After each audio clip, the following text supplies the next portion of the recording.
Seu? Sim. Beleza. Então, gente, a primeira questão, ó, tava falando da... Lembrando que foram todas as questões do PISM, né? E vocês tiveram um rendimento muito bom. Eu tinha que escolher as que tiveram menos rendimento para poder falar mais, né? Dar mais foco. E, na verdade, as que tiveram menos rendimento é que teve, sei lá, metade da turma acertou, né? Então foi até difícil escolher, não teve nenhuma tipo assim que geral afundou, né? Isso é muito bom, quer dizer que teremos notas boas no PISM aí. Gente, então a primeira questão estava falando da membrana plasmática, né? Estava falando, ó, um professor do ensino médio de uma tradicional escola de Juiz de Fora resolveu fazer uma aula prática sobre membrana plasmática com seus alunos. Ele criou em seu laboratório células com superfícies fluorescentes para o estudo do modelo proposto por Singer e Nicholson. Neste experimento, ele usou uma célula com superfície fluorescente e observou em microscópio acoplado a um laser.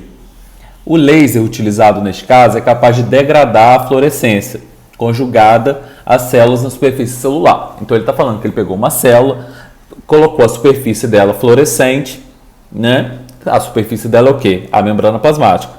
E jogou um laser. O laser degrada a fluorescência. Então o laser acaba com a fluorescência, né? O laser utilizado neste caso é capaz de degradar a fluorescência conjugada às moléculas na superfície celular. Iniciado o experimento, ele expôs um ponto específico da célula ao laser. Após 5 minutos de exposição da incidência do laser, observou que a região exposta perdia fluorescência, mas o restante da célula continuava fluorescente.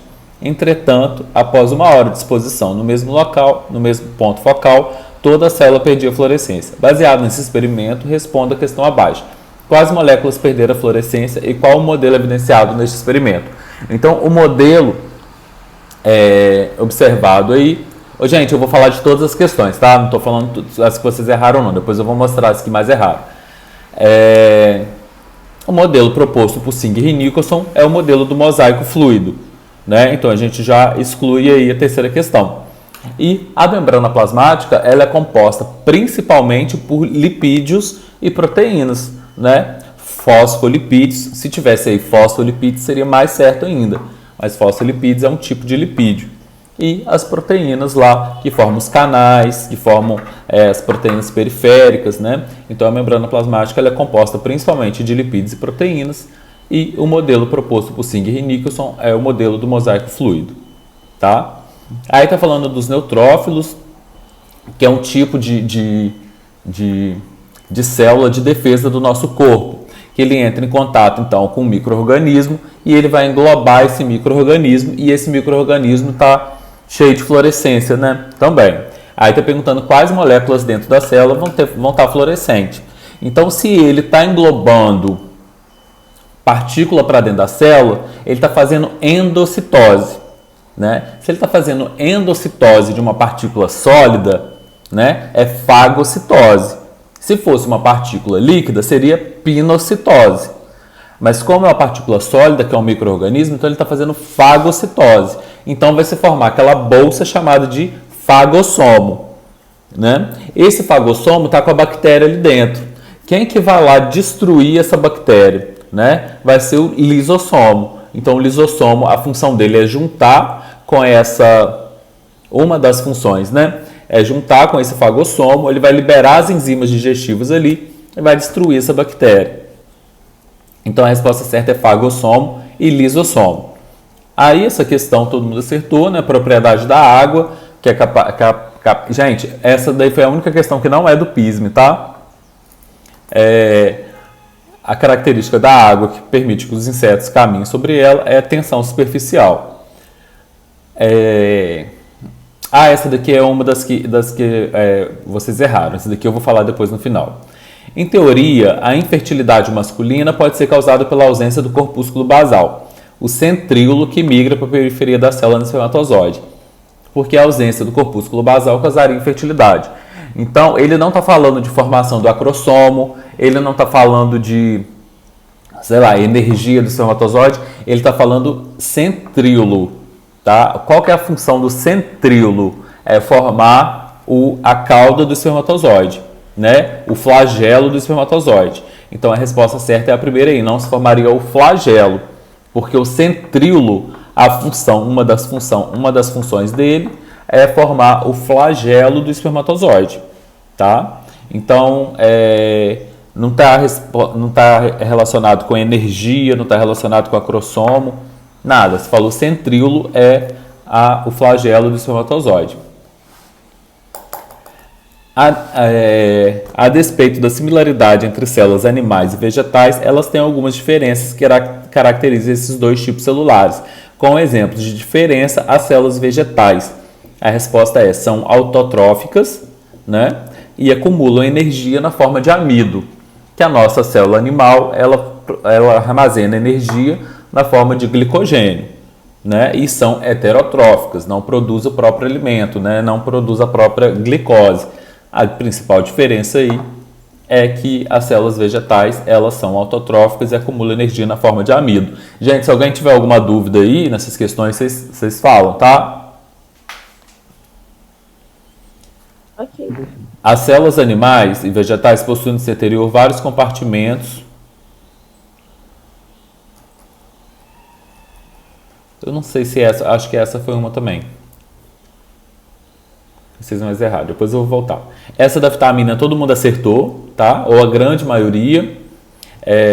O escorbuto, beriberi, né? Anemia perniciosa, vitaminas aí relacionadas. Essa daqui eu vou deixar para depois também. A febre, gente, só para poder relacionar, só para poder a gente ficar craque nisso. A temperatura muito alta ou o pH muito alto, ou o pH fora do que a proteína e a temperatura fora do que a proteína está acostumada a trabalhar. Nesse caso aqui que está falando de corpo humano, que a nossa temperatura é 36,5, está falando que a febre, quando alcança os 40 graus, ela desnatura a proteína. Quando acontece desnaturação proteica, deixa eu ver se eu consigo desenhar aqui. A proteína ela está aqui, ó. Certo? A desnaturação proteica, ela faz isso, ó. Tá? Ela perde a conformação tridimensional dela, tá? Ela desfaz as ligações dela. Só que as ligações entre os aminoácidos ali da proteína são ligações muito fortes. Ela não se rompe, tá? Ela não quebra, ela não está aqui e quebra em pedaço, tá? Ela não quebra em pedaço, ela desfaz as ligações. Então, quando a gente tem temperaturas muito altas, ó, tinha essas duas opções. Tinha desnatura as proteínas e tinha quebra das proteínas, tá? A resposta certa é desnatura as proteínas, inibindo sua atividade. E é diferente desnaturar de quebrar as proteínas. Se estivesse falando assim, quebra das ligações, aí sim. Quebra das ligações das proteínas. Aí seria a mesma coisa que desnaturar, tá? Mas não acontece quebra da proteína. Acabou. Então, pera aí, deixa eu só colocar aqui.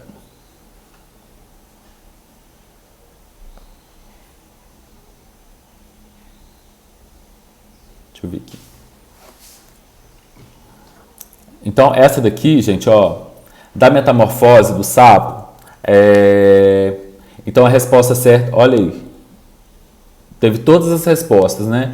Na verdade, a resposta certa, uma pessoa só acertou, tá? E depois 3 pessoas marcaram as outras 3 respostas. Então, isso daqui eu vou falar com vocês aqui mais sobre. Que daqui eu peguei uma imagem aqui. Então, isso, gente, está relacionado com uma das funções dos lisossomos. Deixa eu ler a pergunta primeiro. Porque às vezes a pergunta ficou confusa. Ó, durante a metamorfose que ocorre no ciclo de vida dos sapos, rãs e pererecas, o girino substitui a cauda, que é o seu órgão propulsor no meio aquático, pelas patas, para a locomoção no meio terrestre. Em relação à cauda, que não é visível no adulto, assinale a alternativa correta.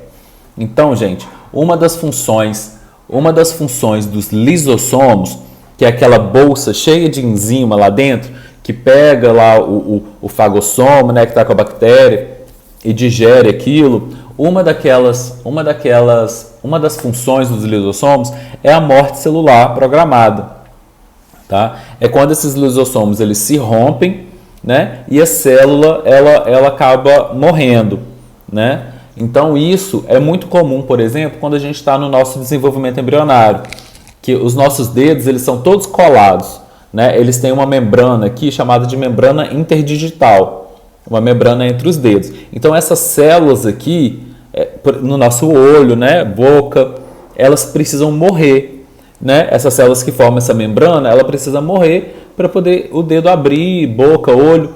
Então isso quem faz são os lisossomos, que é aquela bolsa de enzima que na hora que ela explode, né, na hora que ela se rompe, ela acaba causando morte dessas células. Então a morte dessas células vai causar o desaparecimento dessas membranas. A mesma coisa acontece na cauda do girino, que o girino lá tem aquela cauda comprida e essas células elas precisam desaparecer porque o sapo adulto ele não tem essa cauda, porque ele vai ter pata, enfim, o adulto ele não tem cauda. Então o que vai acontecer ali é morte celular programada, né? Já está no gene ali daquelas células ativado a morte celular para essa cauda desaparecer. Isso é chamado de autólise. E quem faz isso, gente, são os lisossomos, tá?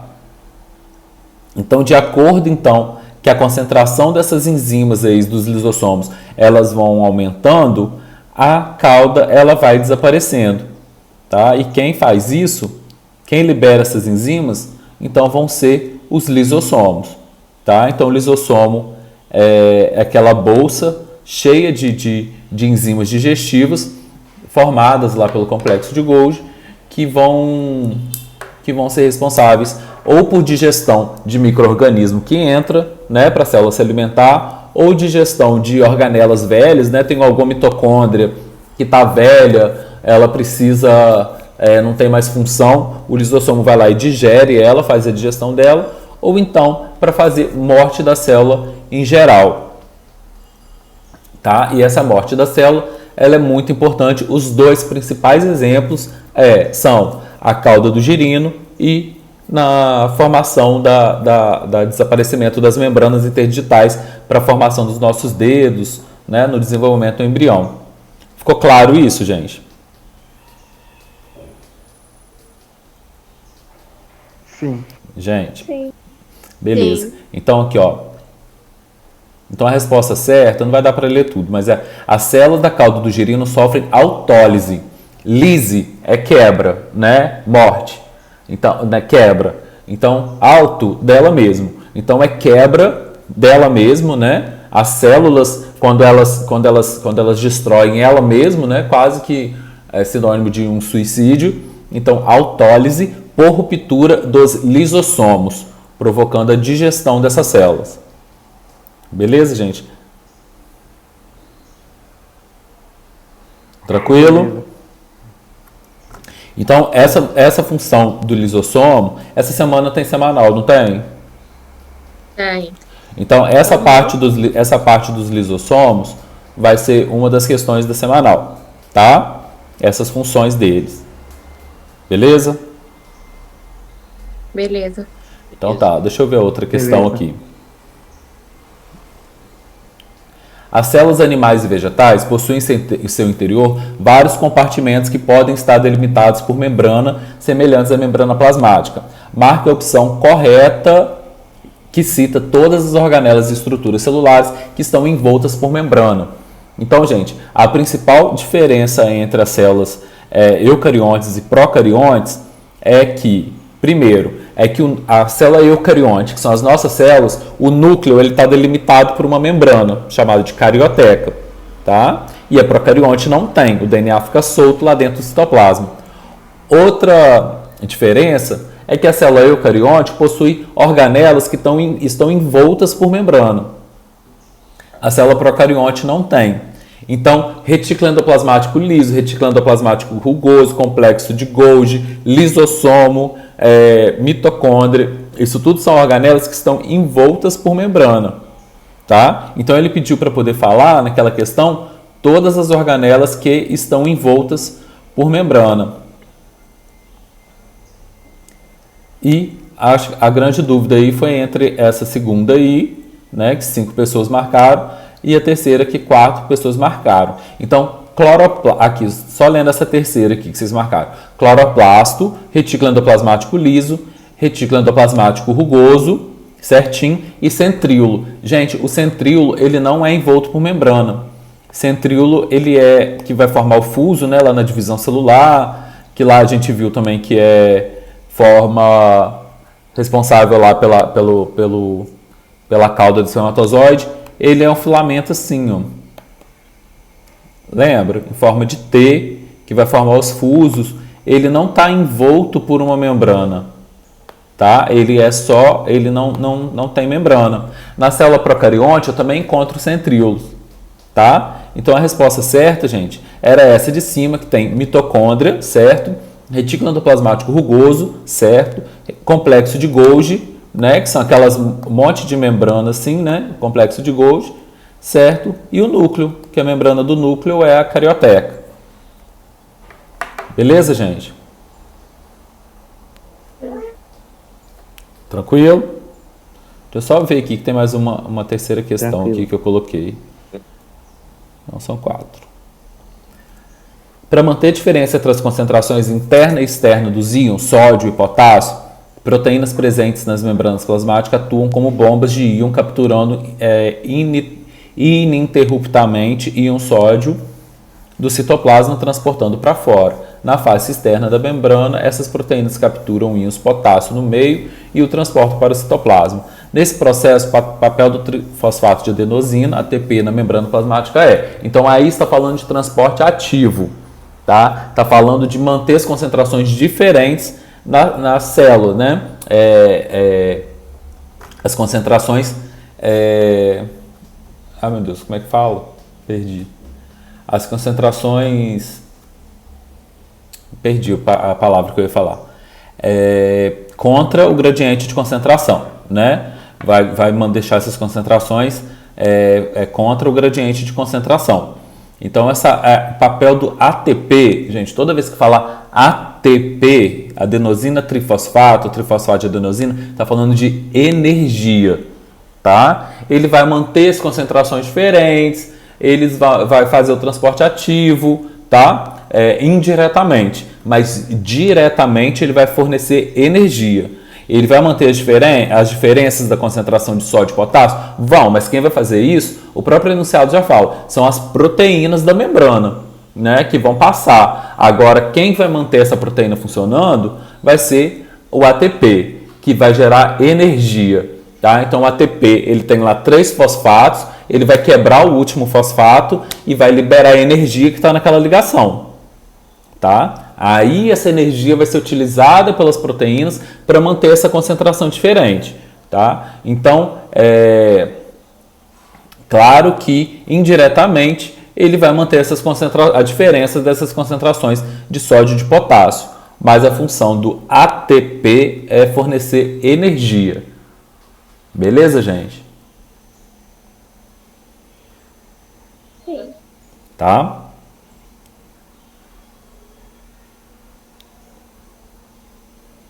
Então, toda vez que falar de ATP, eu estou falando de armazenamento de energia nas células, tá? Então, ele tem lá uma ribose, né? Ele tem uma adenina, que é uma base nitrogenada, uma ribose, que é um açúcar, e 3 fosfatos. Tá vendo? Esses 3 P's aí. Quando a célula está precisando de energia, ela quebra esse último fosfato aqui, libera esse fosfato, e essa energia aqui dessa ligação vai gerar energia para poder a célula fazer o que ela tem que fazer. Nesse caso, manter as diferenças das concentrações de sódio e potássio. Mas o ATP vai gerar energia. Tá, gente?